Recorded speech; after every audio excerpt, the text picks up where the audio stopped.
আজকাল বেশিরভাগ সময়ই অফিস থেকে ফেরার পথে স্যারই বাজারটা করে আনে। সেটা মুদি বাজার হোক বা সবজি বাজার, যেটাই হোক, যেটা রিকোয়ারমেন্ট থাকে নিয়ে আসে। তো আজকে ভাবলাম রবিবার, আজকে একটু রেস্ট দিই, আজকে আমি যাই। তো বেরিয়ে পড়লাম। রাস্তাতে এত গাড়ি, বুঝতে পারছো না হয়তো, এই জায়গাটা অতটা গাড়ি না হলেও ওই পাশটা ভীষণ গাড়ি ছিল। ফলে কি হয়, যাতায়াতে ভাবছি যে একটু তাড়াতাড়ি যাব, যাওয়া হয়ে ওঠে না। তো যাই হোক, একটু টাকা পয়সা তুলে আমি এখানে মাছের দোকানে চলে এলাম।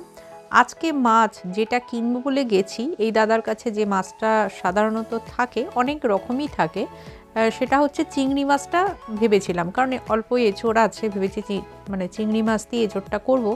কিন্তু যাই হোক, আজকে সেরকমভাবে মাছ, চিংড়ি মাছটা ছিল, কিন্তু যে সাইজটা চাইছি একটু বড় সাইজ হলে ভালো হয়, সেটা পাইনি। কিন্তু মাছ জানো, প্রত্যেকটা মাছ দেশি মাছ এবং এত ভালো টেস্ট। আমরা মানে বাজার থেকে, বড় বাজার থেকে কিনলে কিনি, সেটা যে খারাপ তা না, কিন্তু দেখে চিনে কেনার ব্যাপারটা একটা কিন্তু বিশেষ বিষয়।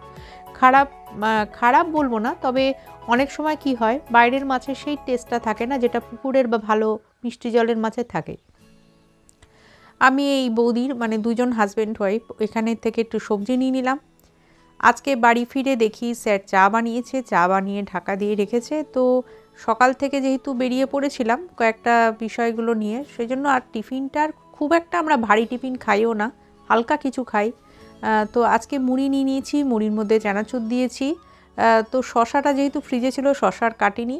আর দুধ চা, তো মুড়ির সাথে গলাটা ভেজাতে গেলে চা তো লাগবেই। আর দুধ চাটা অল্প খাই, খুব বিশাল যে 1 কাপ ভর্তি করে খাই তাও না, অল্প খাই, কিন্তু একটু চা খাই, দুধ চা।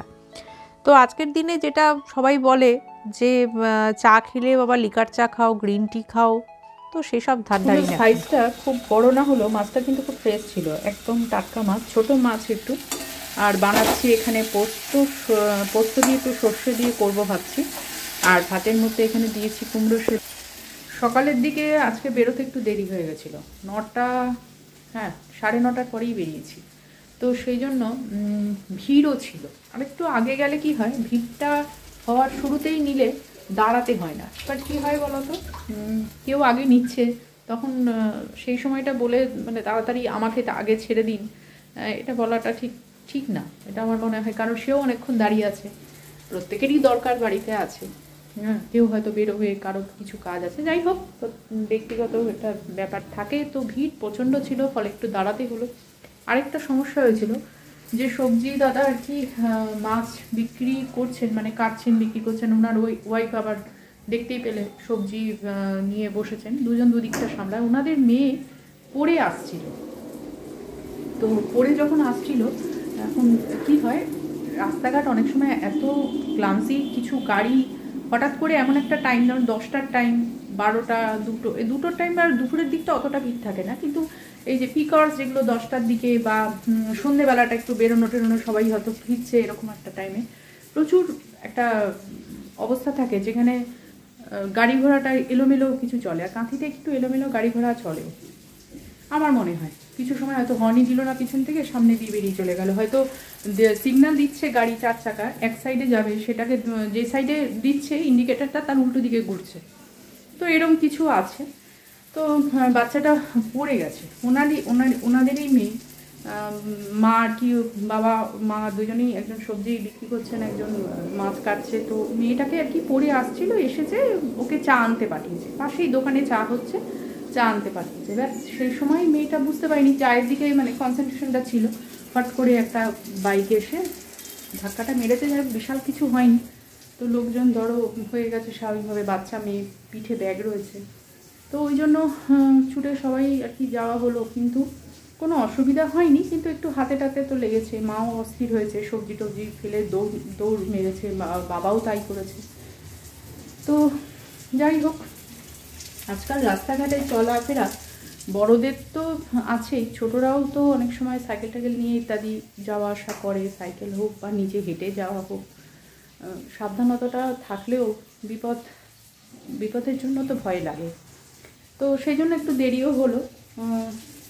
বাড়িতে এসে দেখতেই পেলে স্যার তো চা বানিয়ে রেখেছে। তো রাত্রে আজকে করছি রান্না। অন্যদিন সকালের দিকে রান্না করা থাকে, রাত্রে আর করার ইচ্ছাটা আসে না, কারণ রাত্রে রুটি বা যেটাই খাওয়া হয় সেটা করে নিই। তো আজকে রাত্রে করতেই হবে, কারণ সকালে একদম প্লেন হয়েছিল। মাছের ঝোল তোমাদের দেখালামই। তো এখানে ছোট ছোট চিংড়ি, এত চেষ্টা করেও আজকে আর বড় চিংড়ি, একটু সাইজটা বড় চিংড়ি পাইনি। তো এখানে ছোট ছোট চিংড়ি এই দিয়ে এঁচোড়টা করবো ভাবছি। আর এখানে পেঁয়াজ, আদা, রসুন সব একসাথে বেটে নিয়েছি। তো চলো এবার রান্নাটা বসিয়ে দিই। আর রাতও বেশ দেখতে দেখতে হয়ে গেছে। এই তেলেই এঁচোড়টা করে ফেলবো। বলে নাকি চিংড়ি মাছের তেলে এঁচোড় করলে টেস্ট ভালো হয়। এটা যেগুলো কালো দেখছো সেগুলো আগে একটু পেঁয়াজ ভাজা হয়েছিল বলে এটা কালো লাগছে, তবে চিংড়িগুলো দেশি। তো এর সাথেই আজকে ব্লগটা শেষ করছি। আশা করছি সকলে ভালো থাকবে, সুস্থ থাকবে। তো চলো নেক্সট ব্লগে আবার নতুন কিছুর সঙ্গে দেখা হচ্ছে।